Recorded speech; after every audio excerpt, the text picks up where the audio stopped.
अस्सलाम वालेकुम नाज़रीन, मैं मरियम फातिमा तेलंगाना न्यूज़ टुडे में आप सबका खैर मक़दम है। आइए नज़र डालते हैं आज की अहम सुर्खियों पर।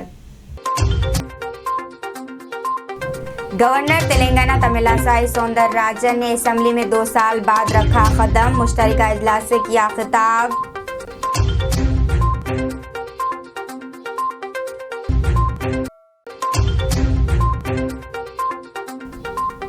सरकारी मुलाजिमीन के लिए नए PRC तश्कील देने और DA जारी करने जनाब अकबर उवैसी का मुतालबा।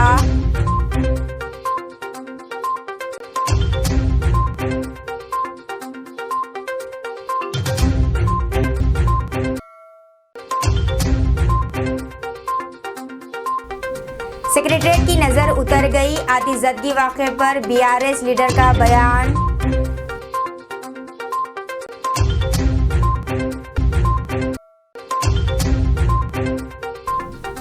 जगतियाल के नरसंगापुर गांव में ज़राई कुएं में बाप और 2 बेटियों की लाश बरामद।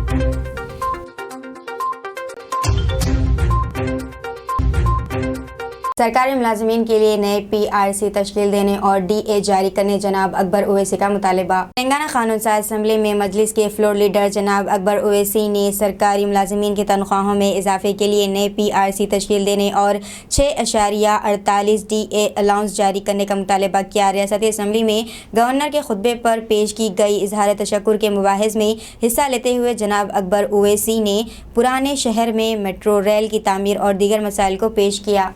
और फिर एम्प्लॉइज के PRC और DA के ताल्लुक से एम्प्लॉइज परेशान है। गवर्नमेंट एम्प्लॉइज के गवर्नर साहिबा के एड्रेस में यह कहा गया कि सरकारी मुलाजिमीन की तनख्वाहें अच्छी हैं, बेशक अच्छी हैं, इससे इनकार नहीं, लेकिन PRC कब देंगे, DA कब होगा, पुराना PRC नहीं दिए अब नया आएगा, ये कब देंगे, ओल्ड पेंशन ला लीजिए, सरकारी मुलाजिमीन को खुश करिए, सरकारी मुलाजिमीन खुश करिए इनको। काफी उनकी शिकायतें हैं, उम्मीद करूंगा कि आप इस पर भी देखेंगे। पुराने शहर की तरक्की के बारे में हमने बार बार कहा है, तो मैं फिर से स्पीकर साहब आपके जरिए इन बातों को दोहराना चाहता हूं कि फिर से कह रहा हूं कि कर्जों की इजराई कीजिए, स्विंग मशीन्स दीजिए, जो लोग कारोबार करना चाहते हैं उनको कर्ज दीजिए। आप जितना पैसा दिए इससे नहीं होगा, 1000 करोड़ रुपए माइनॉरिटी फाइनेंस कॉरपोरेशन को जारी करिए। नहीं करेंगे तो वो पूरे दरखास्तें फिर वैसे ही पेंडिंग रहेगी जिस तरीके से पहले थी। गवर्नर तेलंगाना तमिलिसाई सौंदरराजन ने असम्बली में 2 साल बाद कदम रखा, मुश्तरका इजलास से खिताब। 2 साल के बाद गवर्नर तमिलिसाई सौंदरराजन तेलंगाना असम्बली में कदम रखा। पिछले साल तकनीकी वजूहात की बिना पर असम्बली का बजट इजलास गवर्नर के खुतबे के बगैर मुनक़िद हुआ था। ज़राए के मुताबिक इस साल भी हुकूमत गवर्नर की तकरीर के बगैर असम्बली इजलास मुनक़िद करना चाहती थी, लेकिन हुकूमत ने मसालहत का रास्ता अख्तियार करते हुए गवर्नर की तकरीर के साथ असम्बली का बजट इजलास मुनक़िद किया। बजट इजलास के मौके पर गवर्नर तमिलिसाई का इस्तकबाल कानून साज कौंसिल के चेयरमैन गुट्टा सिकंदर रेड्डी, कानून साज असम्बली के speaker Pocharam Srinivas Reddy, chief minister Chandrashekar Rao और वजीर उमूर मुखन्ना वेमुला प्रशांत रेड्डी ने किया। गवर्नर ने मुस्कुराते हुए कानून साज असम्बली और कौंसिल के अरकान का इस्तकबाल किया। इसके बाद गवर्नर ने तेलुगु में अपनी तकरीर का आगाज़ किया। गवर्नर ने अपनी तकरीर का अख्तिताम जय तेलंगाना के नारे के साथ किया। तकरीर के बाद कौंसिल के chairman, speaker, chief minister KCR ने गवर्नर को विदाई किया।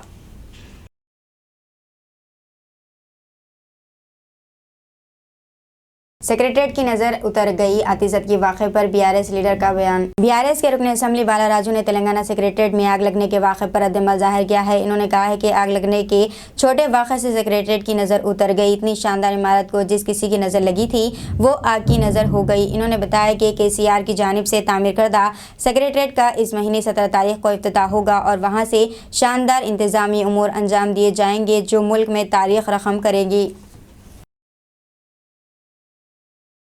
जगतियाल के नरसंगापुर गांव में ज़राई कुएं में बाप और 2 बेटियों की लाश बरामद हुई है। तेलंगाना के जगतियाल ज़िले में बाप और 2 बेटियों की लाश एक ज़राई कुएं में मुश्तबा हालत में बरामद हुई है। मुकामी लोगों को और पुलिस की तरफ से दी गई तफसीलात के मुताबिक जगतियाल रूरल मंडल के नरसंगापुर गांव का एक 40 साला जलपति रेड्डी अपनी 2 बेटियां परिणीता 10 साला और मधुमिता 9 साला को लेकर जुमे के दिन किसी तकरीब में शिरकत के लिए गया था और रात देर गए तक वापस नहीं आया। हफ्ते की सुबह जब मुतवफ़्फ़ी भाई खेत को पानी देने गया तो इसने जलपति रेड्डी को ज़राई कुएं में पड़ा देखा और पुलिस को इत्तला दी।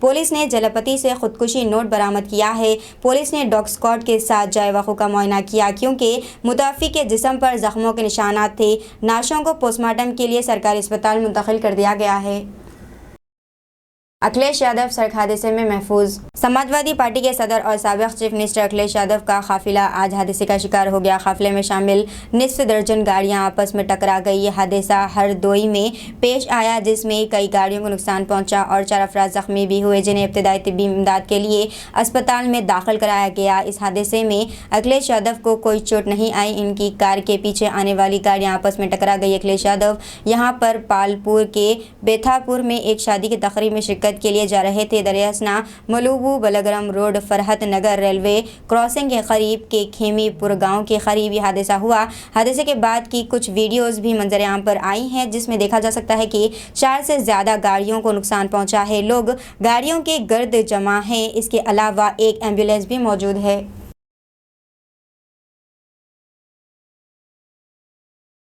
बीजेपी ने महाराष्ट्र के ज़िमनी इंतखाबात के लिए उम्मीदवारों का ऐलान किया।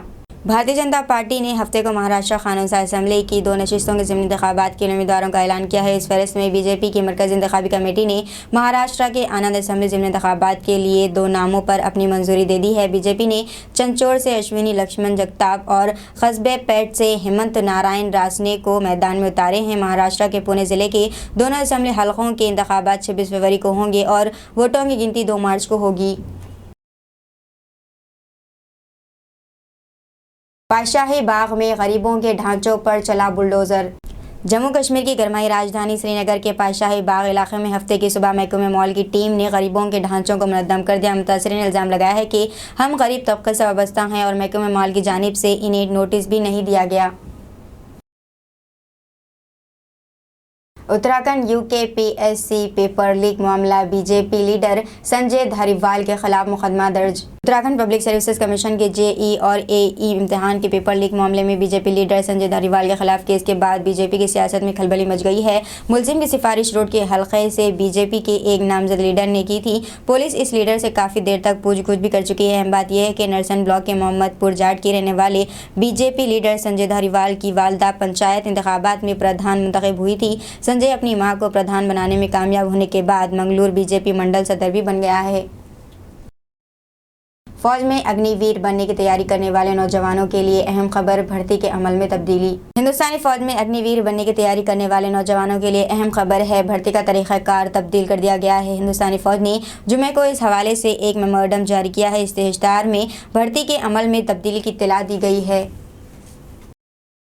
हिंदुस्तान अब भी सेक्युलर है क्योंकि हिंदू अक्सरियत में हैं। उत्तर प्रदेश के वज़ीर आला योगी आदित्यनाथ का बयान। उत्तर प्रदेश के वज़ीर आला योगी आदित्यनाथ ने एक बार फिर मुल्क में हिंदुओं और अक़लियतों की हालत पर बात की है। इनका मानना है कि दुनिया में अगर कोई मुल्क है जहां अक़लियती सबसे ज़्यादा महफूज है तो वो हिंदुस्तान है। इन्होंने एक न्यूज़ चैनल को इंटरव्यू देते हुए कहा है कि हिंदुस्तान आज की तारीख़ में सबसे ज़्यादा सेक्युलर है। मणिपुर में महसूस किए गए ज़लज़ले के झटके 4.0 रही ज़लज़ले की शिद्दत। मणिपुर के अखरोल में हफ्ते को ज़लज़ले के झटके महसूस किए गए। नेशनल सेंटर फॉर सेस्मोलॉजी के मुताबिक ज़लज़ले के झटके सुबह तकरीबन 6 बजे महसूस किए गए। रिएक्टर स्केल पर ज़लज़ले की शिद्दत 4.0 दर्ज की गई है। नेशनल सेंटर फॉर सेस्मोलॉजी ने ज़लज़ले से किसी जानी व माली के नुकसान की तस्दीक नहीं की है।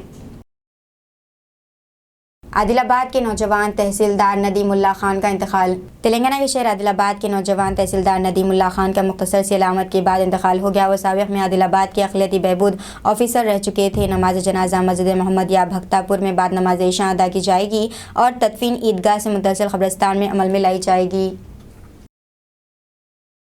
सऊदी अरब को एशियन फुटबॉल कप 2027 की मेज़बानी मिल गई। सऊदी अरब को एशियन फुटबॉल कप की मेज़बानी हासिल होने की खबर मुमलिकत में खुशी की लहर दौड़ा दी। एशियन फुटबॉल कॉन्फेडरेशन ने ऐलान किया है कि सऊदी अरब पहली बार 2027 AFC एशियन कप की मेज़बानी करेगा। पुर्तगाल फुटबॉल स्टार क्रिस्टियानो रोनाल्डो के सऊदी क्लब अल नसर से मुआहदे और फीफा वर्ल्ड कप में सऊदी अरब की टीम बेहतरीन कारकर्दगी के बाद इस खबर ने मुमलिकत ने दुनिया की सबसे मकबूल खेल के मरकज़ के तौर पर अपनी पहचान बनाई है। में गुज़िश्ता 24 घंटों के दौरान कोरोना से किसी मरीज की मौत नहीं हुई। में राहत की खबर यह है कि गुज़िश्ता 24 घंटों में कोरोना इन्फेक्शन से किसी भी मरीज की मौत नहीं हुई है, जिसकी वजह से मरने वालों की तादाद 5,30,745 और अमवात की शरह 1.19% पर बरकरार है।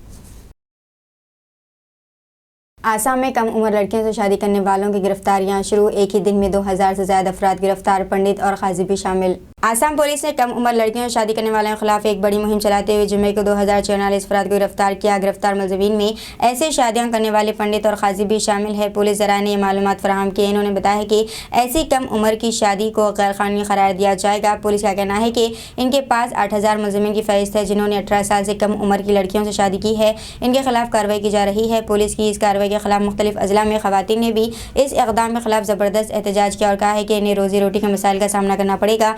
आसाम के चीफ मिनिस्टर हिमंता बिस्वा शर्मा ने यहाँ एक तकरीब के मौके पर नामा निगारों को बताया है कि ये मुहिम जुमे की सुबह से रियासत भर में शुरू की गई थी और अगले 3 से 4 दिनों तक जारी रहेगी। रियासत काबीना ने 23 जनवरी को फैसला किया था कि कम उम्री की शादी के कसूरवारों को गिरफ्तार किया जाएगा और बड़े पैमाने पर बेदारी मुहिम भी चलाई जाएगी। इस ऐलान के बाद 15 दिन से भी कम अरसे में पुलिस ने बच्चों की शादी के 4004 मुकदमा दर्ज किए हैं। पुलिस ने डायरेक्टर जनरल GP सिंह ने कहा है कि हमारे पास 8000 मुलजिमीन की फहरिस्त है और अब तक हमने सिर्फ 2044 लोगों को गिरफ्तार किया है। कम उम्री की शादियों के खिलाफ मुहिम अगले 3 से 4 दिनों तक जारी रहेगी। जुमे की शाम तक विश्वनाथ जिले में सबसे ज़्यादा 137 गिरफ्तारियां हुई। इसके बाद धोबरी में 126, बक्सा में 120, बारपीटा में 114 और खोखराझार में 95 गिरफ्तारियां हुई। तेलंगाना हाईकोर्ट ने BRS MP के असासों को जब्त करने के ED के इक़दाम पर रोक लगा दी। तेलंगाना हाईकोर्ट के चीफ जस्टिस अजल भोया ने जुमे को रोज़ इन्फोर्समेंट डायरेक्टोरेट ED की कार्रवाई और खम्भम के रुकन असम्बली नमा नागेश्वर राव के असासों को जब्त करने पर रोक लगा दी। BRS MP ने रांची में CBI अदालत के मुकदमे से जुड़े एक मामले में ED की कार्रवाई को मनसूख करने का मुतालबा किया। रांची एक्सप्रेस वे लिमिटेड के खिलाफ मुबैना धोखाधड़ी के इल्ज़ाम में मधुकौन ग्रुप की झैली कंपनी रांची फर्म पर 360 करोड़ रुपए के बैंकिंग कर्जों का गलत इस्तेमाल करने के इल्ज़ाम का सामना है। MP के वकील E वेंकट सुधाराथ ने अर्ज किया कि अर्जी गुजार पेशगी जुर्म में मुलज़िमीन नहीं हैं। इन्होंने मज़ीद कहा कि दरख्वास्त गुजार का किसी भी तरह से रांची एक्सप्रेस वे लिमिटेड और मधुकन ग्रुप कंपनियों से कोई ताल्लुक़ नहीं है। इन्होंने कहा कि ना तो वो मज़कूरा फर्मों के डायरेक्टर थे और ना ही मुलाजिम। इसके अलावा चार्जशीट में CBI रांची और ED की तहक़ीक़ात में दरख्वास्त गुजार का नाम ज़ाहिर नहीं किया गया था। इन्होंने कहा stunt solicitor general south zone ED की जानिब से पेश हुए। इन्होंने क़याम किया कि एतराज़ उठाया, ताहम चीफ जस्टिस ने रुकन पार्लियामेंट के खिलाफ ED की कार्रवाइयों पर रोक लगाने का ऊपरी हुक्म दिया।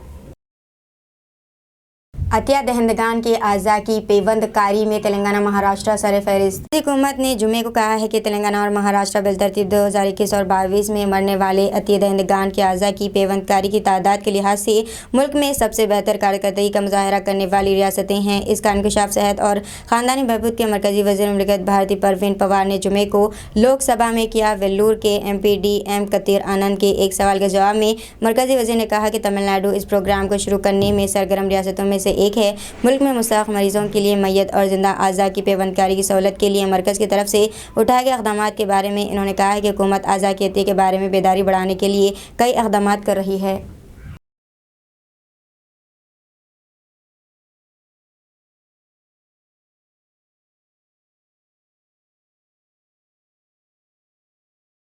के लिए GHMC ने 100 रोज़ा एक्शन प्लान तैयार किया।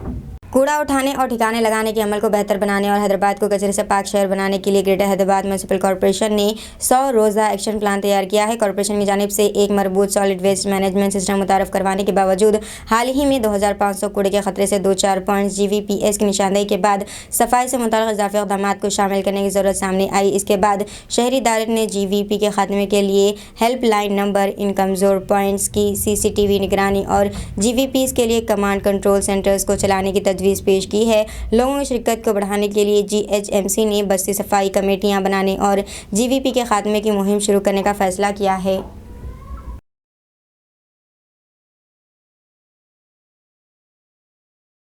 हैदराबाद के गोलकोंडे में सड़क हादसे में मोटर सवार हलाक हो गया। गोलकोंडे के शेखपेट फ्लाईओवर पर जुमे की शाम देर गए एक तेज रफ्तार बस की जद में आकर एक मोटर सवार की मौत हो गई। ये वाक़या उस वक्त पेश आया जब मुबैना तौर पर कर्नाटक के विदर डिपो से ताल्लुक़ रखने वाली बस जो मेहदीपट्टनम से गच्चीबौली की तरफ जा रही थी ने बाइक को टक्कर मार दी। हैदराबाद के कुछ हिस्सों में हफ्ते को पीने के पानी की सप्लाई मुनक़ता होगी। शहर के कुछ हिस्सों में हफ्ते की सुबह 6 बजे से इतवार की दोपहर तक पीने के पानी की सप्लाई में खलल रहेगा ताकि बेरमल गुड़ा फ्लाईओवर के कामों में आसानी हो। मुतासरा इलाकों में बालापुर, मैसर, अंबारकस, तारनाका, लालापेट, बुधन नगर, मरेटपल्ली, भोलकपुर, प्रकाश नगर और पाटीगड्डा शामिल हैं। मैकाली मंडी, हशमत पेट, फेरोजगुड़ा, गौतम नगर, BN रेड्डी नगर, वनस्थलीपुरम, ऑटो नगर, अलकापुरी, रामंथापुर, अप्पल नाचारम, हब्सीगुड़ा, चिल्का नगर, बेरा पकड्डा, बडोल, शास्त्रीपुरम, बादोपल और मेकाला मंडी में भी पानी की फराहमी में खलल पड़ेगा।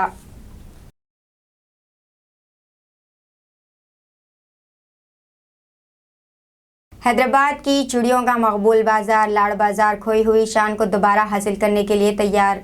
लाड़ बाजार चांदनार के करीब शहर का मकबूल चूड़ी बाजार अपनी माजी की शान को दोबारा हासिल करने के लिए तैयार है। तारीख़ी बाजार की दिलकशी को बहाल करने की मशक़ के एक हिस्से के तौर पर कोशिशों का एक सिलसिला जारी है और दुकानों के अगले हिस्से को हतमी शक्ल दे दी गई है। अब लाड़ बाजार में तमाम दुकानों के अगले हिस्से का डिज़ाइन यकसा होगा, जिसमें नाम के बोर्ड का डिज़ाइन भी शामिल है। फिलहाल 2 दुकानों को पहले ही बहाल किया जा चुका है और लाड़ बाजार की दीगर तमाम दुकानों के लिए भी इसी तरह का नमूना तैयार किया जाएगा। ग्रेटर हैदराबाद म्यूनसिपल कॉरपोरेशन के एक एहलकार ने बताया, खुली Qutub Shah urban development authority 1 साल के अंदर इस सदियों पुराने बाजार को बहाल कर देगी। जुमे को म्यूनसिपल एडमिनिस्ट्रेशन और शहरी तरीक़े के खुसूसी चीफ सेक्रेटरी अमित कुमार ने बाजार का मुआयना किया। Telangana state tourism development corporation के मुताबिक लाड़ बाजार, जिसे पहले लाड़ बाजार कहा जाता था, में 350 से ज़्यादा दुकानें हैं जो रंगीन पत्थरों से बनी चूड़ियाँ फ़रोख्त करती हैं। 1 किलोमीटर से ज़्यादा तवील शॉपिंग सेटअप में चूड़ियाँ, शादी से मुताल्लिक़ अशिया, साड़ियाँ और कम कीमत ज़ेवरात बेचने की दुकानें हैं। ये बाज़ार चार मीनार से निकलने वाले 4 बड़े रास्तों में से एक पर वाक़ है, जहाँ हर रोज़ सैकड़ों लोग आते हैं। ये दुकानें तकरीबन 200 साल से यहाँ मौजूद है और अब भी ख़रीदारों को खींचती रहती हैं। यहाँ पीतल और चांदी की चूड़ियाँ जिन पर मोती जड़े हुए हैं, इनकी भी शादियों में बहुत मांग है।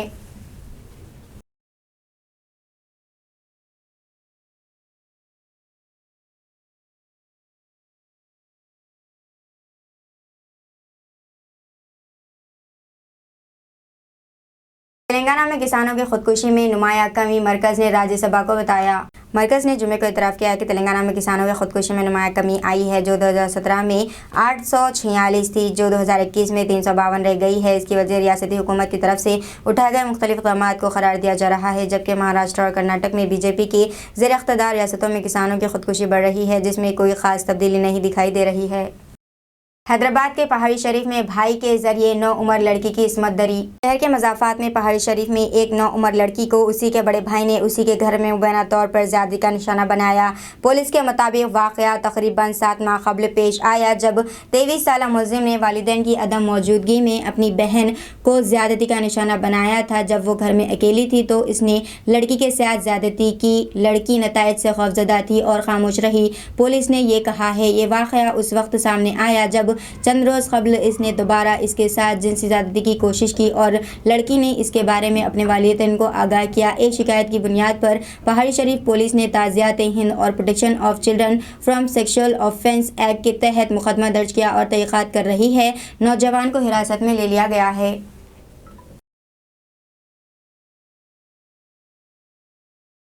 तेलंगाना की खातून का सऊदी अरब में इंतकाल हो गया। निर्मल की एक 83 साला खातून साबरा बेगम, जो हाल ही में सऊदी अरब में अपने बेटे अकील अहमद खान के पास उनके साथ कुछ वक्त गुजारने और उम्रा करने गई थी, जुमेरात को दिल का दौरा पड़ने से इंतकाल कर गई। ज़िला निर्मल के इस्लामपुरा गली की रिहायशी साबरा बेगम अलखबर में बेहोश हो गई थी और इन्हें किंग फहद स्पेशलिस्ट अस्पताल ले जाया गया, जहाँ ख़ानदानी ज़राए के मुताबिक वो दम तोड़ गई। रिश्तेदारों ने बताया कि समाजी कारकुन नाज शौकत की मदद से इसकी लाश को इसके आबाई शहर वापस लाने का अमल शुरू कर दिया गया है। असेंबली में अकबर उद्दीन ओवैसी और KTR के दरमियान तल्ख बहस। तेलंगाना कानून साज़ असेंबली के बजट सेशन में आज कायदे मजलिस मुखन्ना जनाब अकबर उद्दीन ओवैसी और रियासती वज़ीर बल्दी नज़्म व नस्क़ तारक रामाराव के दरमियान तल्ख बहस हुई। ये वीडियो सोशल मीडिया पर तेज़ी के साथ वायरल हो गया। इजलास के दौरान जनाब अकबर उद्दीन ओवैसी ने शहर के चारों सिमत तरक्की और पुराने शहर को नज़रअंदाज करने पर हुकूमत पर जमकर तनकीद की, जिस पर तारक रामाराव ने एतराज़ किया। अकबर ओवैसी ने असेंबली इजलास की कार्रवाई के दिनों में कमी पर भी शदीद एतराज़ करते हुए कहा कि 25 साल में पहली मरतबा ये देखने में आया है कि ऐवान की कार्रवाई के दिनों में कमी कर दी गई है। बजट इजलास तेज़ी में चलाया जा रहा है। कायद मजलिस ने इस बात की निशानदेही की कि BAC के इजलास में चीफ मिनिस्टर ने शिरकत नहीं की और ना ही लीडर ऑफ हाउस शरीक हुए। अकबर अवैसी के इस बयान पर KTR ने एतराज़ किया और कहा कि कायद अपोजिशन की हैसियत वो खुद भी BAC के इजलास में मौजूद नहीं थे, जिस पर अकबर ओवैसी ने सवाल किया, हम नहीं आए तो क्या? अकबर ओवैसी ने कहा कि इन्होंने इस सिलसिले में लेटर रवाना किया था। कायद मजलिस ने कहा कि लोगों के लिए TV मुबाहिज़ ऐवान से ज़्यादा अहम हो गए हैं। वहाँ शिरकत की जाती है लेकिन ऐवान में वक्त नहीं दिया जाता। अकबर ओवैसी के बयान के बाद KTR ने एतराज़ करते हुए मजलिस को ज़्यादा वक्त देने की शिकायत की और कहा कि वो गवर्नर के खुतबे पर महज में हिस्सा लेने के बजाय दीगर मसाइल पर बात कर रहे हैं। KTR ने कहा कि अकबर ओवैसी की जानिब से ऊंची आवाज़ में बरहमी के अंदाज में बात की जा रही है। आप भी नहीं आए, लीडर ऑफ द हाउस भी नहीं आए तो फिर हम नहीं आए तो क्या? हाँ तो क्या? देखिए मैं तसादुम करना नहीं चाहता, तो बोलना नहीं है, या तो आइए माइक पे आके बोलिए बोलने दीजिए हमको, वही तो बोल रहा हूं मैं। तो आप माइक नहीं लेते हैं, आप वैसे ही बोलते हैं, आप माइक लेकर बोलिए ना। अकबर साहब बोलिए आप। प्लीज। इतना गुस्सा आप लोग को, इतनी नाराजगी कि फिर क्यों भाई, बोलने दीजिए। शिकायत क्या है साहब, शिकायत क्या है बताइए। స్పీకర్ సార్, సభ అన్నప్పుడు కొన్ని మర్యాదలు కొన్ని పద్ధతులు ఉంటాయి. ఇప్పుడు వాళ్ళ సభ్యులు ఉన్నది మొత్తం 7, మాకున్నది 105 మంది. మరి 7 ఉన్న వాళ్ళకు మీరు గంట టైం ఇస్తే గంటల పాటు ఆయన గవర్నర్ ప్రసంగం మీద కాకుండా బడ్జెట్ మీద మున్సిపల్ పద్దు మీద మాట్లాడినట్టు మాట్లాడితే దానికి మేము అభ్యంతర పెడతా అంటే కూడా ఆయనకు ఆవేశం ఎందుకు సార్? రెండోది సార్, వారు మాట్లాడుతున్నారు మీరు BAC ఈ నిర్ణయం తీసుకున్నారు ఆ నిర్ణయం తీసుకున్నారు అని మాట్లాడతారు. ఆయన BACకే రాడు. వచ్చి ఏమైనా వాదించినా, వచ్చి చెప్పినా, విజ్ఞప్తి చేసినా మీరు వింటారు. శాసనసభ వ్యవహారాల మంత్రి ఉన్నారు, అక్కడ రారు. అక్కడికి రాకపోగా పైపెచ్చి ఈ టర్మ్లో అసలు అసెంబ్లీయే జరగలేదన్నట్టు మాట్లాడుతున్నారు. ఆయన మర్చిపోతున్నాడు ఈ టర్మ్లో 2 సంవత్సరాలు కోవిడ్కి పోయింది, అది మర్చిపోతున్నాడు కన్వీనియంట్గా. అంటే అధ్యక్ష మాట్లాడేటప్పుడు ఆవేశంగా గొంతు పెంచి గొంతు చించుకుంటే దానివల్ల ఏం రాదు అధ్యక్ష. చెప్పాలనుకున్న పాయింట్ చాలా క్లుప్తంగా పద్ధతిగా మర్యాదగా కూడా చెప్పొచ్చు. గొంతులు చించుకున్నంత మాత్రాన చాలా గొప్ప వాళ్ళం అని ఆయన అనుకుంటే हमने बाबर का कब्जा हटाकर राम मंदिर बनाया, जो वादा किया था वो पूरा हो रहा है। Chief minister Assam. राम मंदिर की तामीर के हवाले से आसाम के चीफ मिनिस्टर हिमंता बिस्वा शर्मा ने कहा है कि अवाम से किया गया वादा पूरा हुआ और हमने बाबर का कब्जा हटाकर राम मंदिर तामीर किया है। इनका कहना है कि लोग समझते थे कि राम मंदिर बनेगा तो फिरका वाराना तसादुम होगा, लेकिन ऐसा नहीं हुआ, बल्कि हिंदू मुस्लिम भाईचारा बढ़ गया है। त्रिपुरा में एक तकरीब से खिताब करते हुए इन्होंने कहा, हमने अहद लिया था कि अगर हमारी हुकूमत आई तो हम राम भूमि पर राम मंदिर बनाएंगे। लोगों ने इस पर यकीन नहीं किया। कुछ लोगों का ख्याल था कि अगर राम मंदिर बनाई गई तो हिंदुओं और मुसलमानों में फ़िरका वाराना कशीदगी पैदा हो जाएगी, लेकिन मोदी जी को देखे राम मंदिर भी बन रहा है और हिंदू मुस्लिम भाईचारे में कोई कमी नहीं आई। राम मंदिर भी बन रहा है और मुल्क भी तरक्की की तरफ बढ़ रहा है। आज हमने बाबर को हटाकर राम की मंदिर की तामीर शुरू कर दी।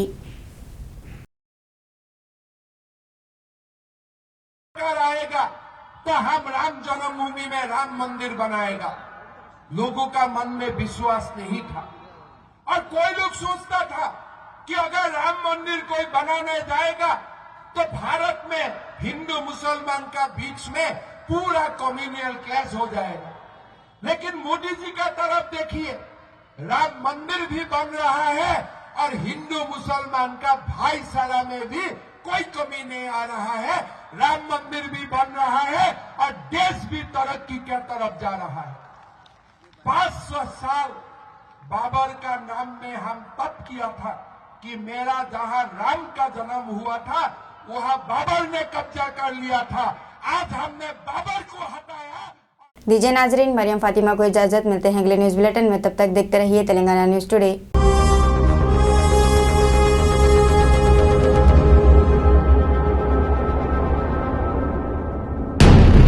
अस्सलामुअलैकुम, हेलो, हाय, आदाब एवरीवन। दोस्तों मैं आपका दोस्त शहबाज खान, आप देख रहे हैं TNT न्यूज और देखते रहिए TNT न्यूज। Thank you.